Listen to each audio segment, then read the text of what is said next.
স্কুলে ক্লাস 9-এর বাচ্চাদের test exam ছিল, তাই সব বাচ্চারা ক্লাসে এসে অনেক হাল্লাগুল্লা করতে লাগে। তখনই ওদের টিচার মানে সুমনা ক্লাসে এসে যায়। Good morning ma'am. Good morning ma'am. Good morning ma'am. Good morning. ক্লাসে এত হাল্লা কেন? চলো, আজ তোমাদের বাংলা টেস্ট, সাগর সংগ্রামী নবকুমার। দেখি কেন, এবারই তো বোঝা যাবে কেমন মার্কস আসে। কিছুক্ষণ পর টিচার সব বাচ্চাদের বাংলার টেস্ট নিতে শুরু করে দেয়। তখনই পেছন থেকে কয়েকজন বাচ্চারা ফিসফিস করে কথা বলতে লাগে। এই আওয়াজ শুনে সুমনা ম্যাডাম পেছনে যায় আর বলে, এ কি গৌরব, তুমি চুরি করে নিচ্ছ? আমি কিন্তু মার্কস দেব না।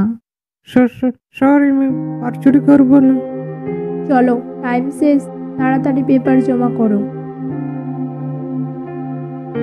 যেই বাচ্চারা ফেল হয়ে গেছিল তাদেরকেও ও বলেছিলাম না যে পড়ো পড়ো, কিন্তু না, তোমাদের তো একেবারে পড়ার ইচ্ছেটাই নাই। তবে এইবার মরার জন্য রেডি হয়ে যা। সরি ম্যাম, আগে থেকে আর এরকম হবে না। কিন্তু সুমনা কারো কথাই শোনে না, আরও ফেল করা বাচ্চাদের সামনে গিয়ে পটাশে পটাশে মেরে দেয়। আরে টিনা, এই ম্যাম তো খুব খতরনাক।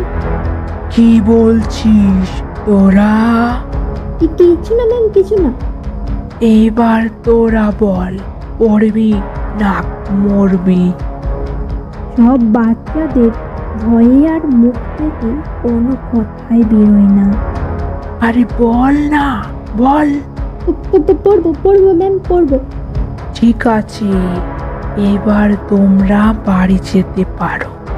হ্যাঁ, কিন্তু শুনে রাখো সবাই, এই ব্যাপারে যদি কাউকে কিছু বলেছিস তবে এদের মতো তোদেরকেও সজায় পাঠিয়ে দেব। সব বাচ্চারাই বাড়িতে গিয়ে ভয়ে কাউকে কোনো কিছুই বলে না। এইভাবে দিনের পর দিন ডাইনির বাচ্চাদের প্রতি অত্যাচার বাড়তেই থাকে। কিছু বাচ্চারা স্কুলের প্রিন্সিপালকে বলবার চেষ্টা করে, কিন্তু প্রিন্সিপাল স্যার বাচ্চাদের কথাকে বিশ্বাস করে না। একদিন সবাই ক্লাসে পড়াশোনা করছিল। সেই সময় অজয় নামের একটা ছেলে, যে কি অনেক দিন পরে স্কুলে ঢুকতেছিল, তাও আবার গান করে করে। লা লা লা লা লা লা লা লা লা।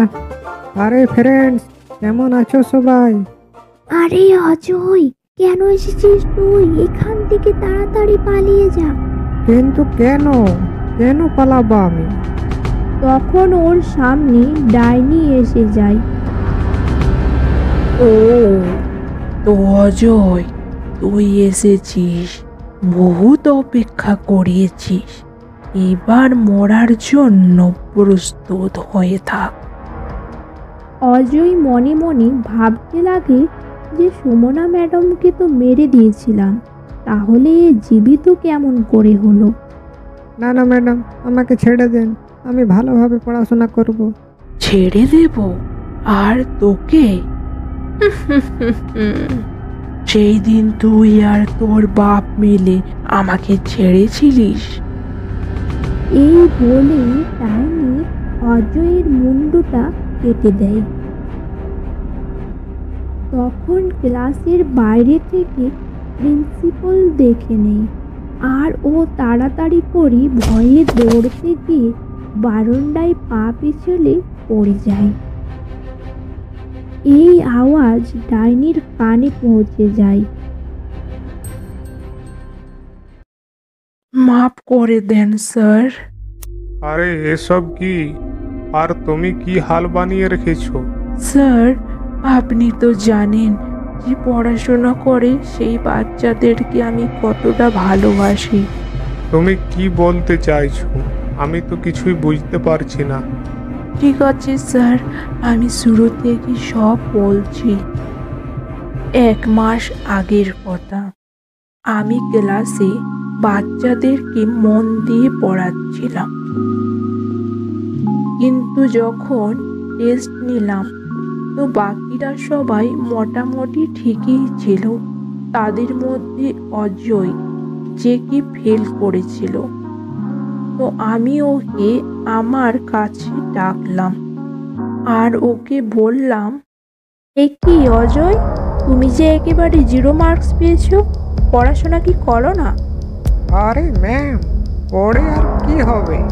আর এরকমই তো আমরা অনেক বড় লোক। আমার বাবার তো অনেক টাকা, যদি চাই না আপনাকেও কিনে নিতে পারবে। অজয়ের কথা শুনে ম্যাডাম অনেক রেগে যায় আর ওকে জোরে এক থাপ্পড় গালে দেয়। ম্যাম, আপনি আমার গায়ে হাত তুললেন।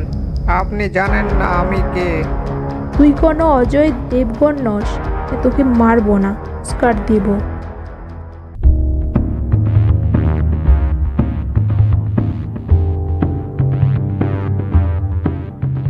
ম্যাডাম, আপনি আমার ছেলের গায়ে হাত তুলেছেন। হ্যাঁ তুলেছি, তো কি করতে হবে? আমি হলাম এই এলাকার এমএলএ। আমি চাইলে এখনই আপনাকে সাসপেন্ড করে দিতে পারি। আপনি অনেক অন্যায় করেছেন, আপনাকে শাস্তি তো পেতেই হবে। এই বলে প্রতাপ ঠাকুর ওকে মেরে দেয়। তোমার সাথে অনেক খারাপ হয়েছে, কিন্তু তোমার ভুল এটাই যে তুমি অনেক বাচ্চাদের প্রাণ নিয়ে নিয়েছো। কি করব স্যার, আমি কিছু খুঁজে পাইনি। তারপর ডাইনি ওইখান থেকে চিরদিনের মতো চলে যায়।